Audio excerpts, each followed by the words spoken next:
Showbiz fanatics, Alden Richards may inamin at idininay patungkol sa mga isyong At ngayong araw ay ang video po na inyong napapanood ay kung saan ito po yung kanilang world tour sa IG story po ni Laysam ay ipinost niya po ito kung saan si Mr. Alden Richards ang siyang nag-lead sa kanila pong panimula ng kanilang world tour. Talagang nakaugalian niya ni Alden Richards. Whenever he was doing something, hindi niya talaga nakakalimutan na na pasalamatan at magdasal, talagang inuuna niya talaga yun.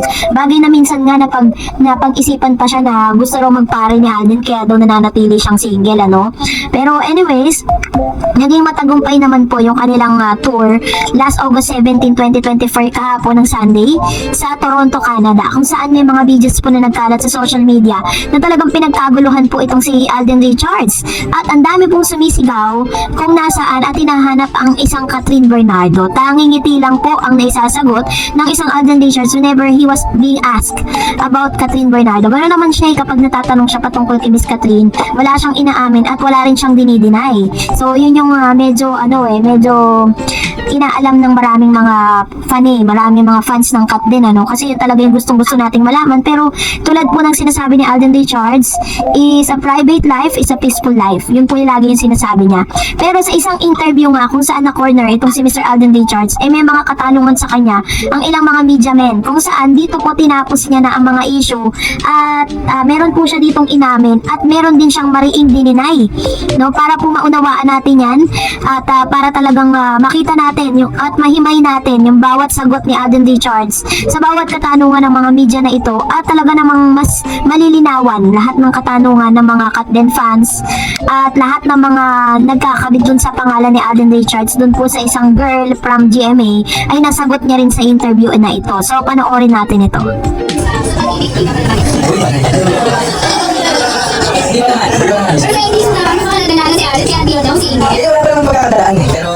Wala pa yung experience ko na nascam ko sila ng askwento.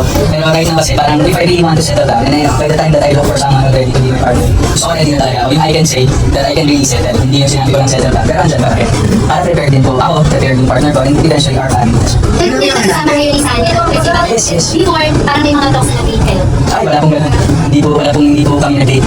So, hindi na kayo talaga mag-date kasama sa Sanya? Well, nagkikita-kita po kami sa gymming. Pero we're friends, but wala pa kong something romantic. Hindi po kami nag-date. Ready na po akong iwan yung work ko. Ready na po akong maglaro. Ang hirap kasi yung dito doon, parang kasi baka mag-partner ka, diba? And then, baka hindi lang, I'm not saying hindi ko siya inuunahan yung iisipin ng partner ko, but really, it's more of, if I wanna venture into the settling down stage, gusto ko, andun ako sa family ko, gusto ko yung mga anak ko, hindi ko sila, makikita ko yung pag-laki nila, kaya makikita ko natin, iba natin mga kasama sa showbiz na nakakaanak na wala for some time, then mabalik. Ako kasi siguro, by the time ng ka-family, mas focus with family ko, and then pag nagkaroon na lang ako ng chance ulit babalik, pero family muna. Kasi,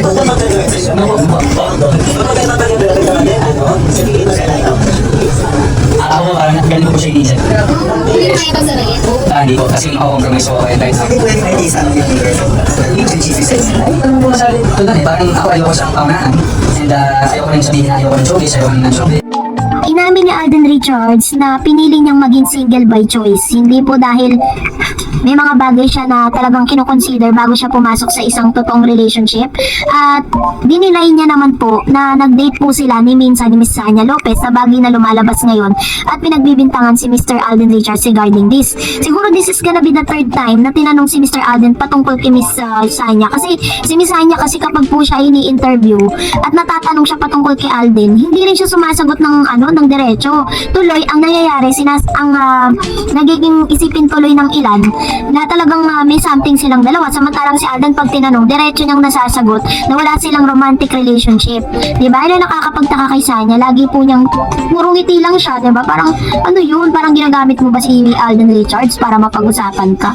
So anyways, kayo po ano pong saloobin ninyo patungkol dito, comment down below. Ngayon magbasa tayo ng komento nyo. Unahin natin si Miss Sansuwain. Sabi niya, because there's nothing to confirm but just a good camaraderie for the movie as a produced by both 2 and 7. 7. Kat at this time is not yet ready for a second relationship. She's just enjoying with the attributes of her work. She's friends to many who only have good intention. Wait till her wings fly with heart. Ayun. So ito naman yung kanyang point of view na wala naman daw talagang dapat ikumpara or wala naman daw dapat i-confirm ang cut din kasi ginagawa lang daw nila ito para sa movie na collaboration ng ABS at ng GMA7. Ito po ay sa loobin po ni Miss Sansu Wing. Sansu Wing. Ayan. So, kung ano man yung pronunciation, no? So, let's respect to that. Another? So, sabi pa ni Caroline na Agutay, baka ganon, kasi ayaw niyang magamit ng kapwa tao or meron siyang pinaglihiman na wala talaga naman sila at iniingatan niya na meron nakakaalam nung kung ano man yun. Joshua, hindi naman sila Julia popular, madami ang kakainitan bago niyo maabot, hindi kikita yung pelikula nila. So, yun po yung kanyang saloobin patungkol dito. So, hayaan nyo na sila kung ano po yung ginagawa or pagkukumpare na ginagawa nila. Ang importante, hintayin po natin na lumabas ang lahat ng mga movies na ilalabas ng ABS-CBN kasi malalaking mga artista po yung ginawa nila ng pelikula this year. Kasi parang lahat talaga ng tao, moviegoers na naman eh. Nagbalik na naman sila sa, dun po sa era na talagang lahat gustong manood.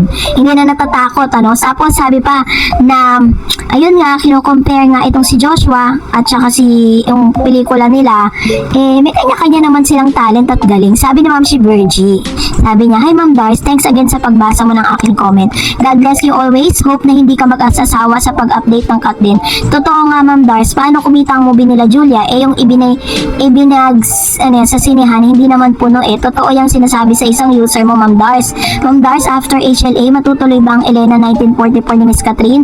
Naku, oo Ma'am Dars, dadami ang movie at series nila ni Miss Catherine and Alden, lalo na sa lahat ng social media platform, sikat sila, diba? Ganyan din sila ni Daniel noon. Totoo po yan. Once na nagkaroon po kayo ng blockbuster movie, hindi po kayo panghihinayangan ng ilang mga directors, ilang mga movie makers, tsaka ng mga endorsement. Talagang kayo at kayo po ang kukunin. Tignan niyo po ngayon, dahil po blockbuster din po yung movie, nakatatapos lang na movie ni Miss Catherine, ano nangyari? Ang dami niya pong endorsement, halos hindi maubos-ubos. Kung ikukumpara sa ibang mga artista, siya na po talaga yung humakot ng mga endorsement dito sa Pilipinas. Doon pa lang, Diyos ko, napakayaman na ni Miss Catherine Bernardo. And sabi pa ni Alden, lalo na sa lahat ng platform, sikat, di ba ganyan din sila ni Daniel noon, na nilove din ni Daniel kay Miss Catherine. Di na yan sa pagbabalita na kinita ng movie ng Josh Lia kasi maraming inggit kay Miss Kat and Alden. Anyway, thanks so much Ma'am Dars. God bless everyone. Kat din lang ang sakalam. Wow. True. Alam niyo po ang point of view ko patungkol dyan sa pagko-compare kay Miss Catherine sa movie ni Catherine tsaka ni Julia. Pang-hype kasi yun Katulad niyan, diba? Dahil sinabi nila yun, naaapektuhan ng marami. Ngayon, ang gagawin ng mga tao, papanoorin ngayon yung movie ni Julia. Kung totoo ba yung sinasabi nila, kung ano ba talaga yung nilalaman ng movie. Parang yan, para ma-curious kayo. Sabi ni Lina, Ma'am Chilina, "Hi po, good day. Ano pong dahilan bakit di nababanggit si Kat sa mga word tour ni Alden Richards? Sa aking palagay, gagawa lang ito at Miss Darred's Kat is beautiful. Di nakakasawa yung face niya. Humble person, di lahat na pinapakita ang galaw." Kaya hindi po niya binabanggit kasi nga po ayaw po na maramdaman ng mga fans ni Catherine na ginagamit nga daw di umano ni Alden Richards si Catherine. Tapos sabi pa ni Maria Lourdes, "Tama ka Miss Eds, ayaw na niya mag-accuse na he's using Catherine. He's protecting Catherine and to show everyone na he's serious with Catherine and separating his career with personal thing. They have right now, magandang desisyon yan at hindi ang relasyon nila ang dapat i-promote kundi ang pelikula." Naalala niyo noong 2019, Alden belittled himself during interviews but Catherine herself lifting him. Hindi malagay si Alden sa bad light at kung totoong may cut din, natural, unang-unang masasaktan dyan ay si Catherine, knowing how kind heart Catherine is and he knows Alden's better than us. Very good insight Mr. Eds. Sa ex, grabe ang awayan dun at involved ang mga panini ex accusing Miss Catherine ng below the belt. Grabe. Actually, totoo po yan. Kapag po nagbasa kayo ng Twitter, kawawang-kawawa si Miss Catherine. Talagang grabe po yung panglilibak nila kay Catherine Bernardo porket si Miss Catherine napapabalik balitang ang daming manliligaw? Kasalanan niya ba yun? Sabi naman po ng isa pa, super real and super gentleman talaga si Alden. Sabi ni Ma'am si Gloria, pag binanggit niya din na siya titigilan ng mga reporters pag pipiesta na naman sila, kaya nga gusto niya private ang buhay nila eh. Ayaw niya na may chismis na namang lumabas. Sana naiintindihan natin yan. True naman. Alam niyo, wala nang paglagyan talaga si Alden sa mga bashers. Kapag binabanggit si Catherine, sasabihin ginagamit. Kapag naman di binabanggit, sabihin ba't di binabanggit? Walang paglagyan, diba? And sabi ni Mr. Renato, and my POV sa nangyayari sa concert ni Alden sa Toronto, mas lalong naka-establish ng bigger and stronger support system ang Kat din sa Canada. Na-realize day by day passing, sobrang tumaas ang popularity ni Alden and Kat din based on my observation sa Google search bar. Sample, sobrang dami ng mga queries. Sino ba si Alden Richards? Sino ba si Catherine Bernardo?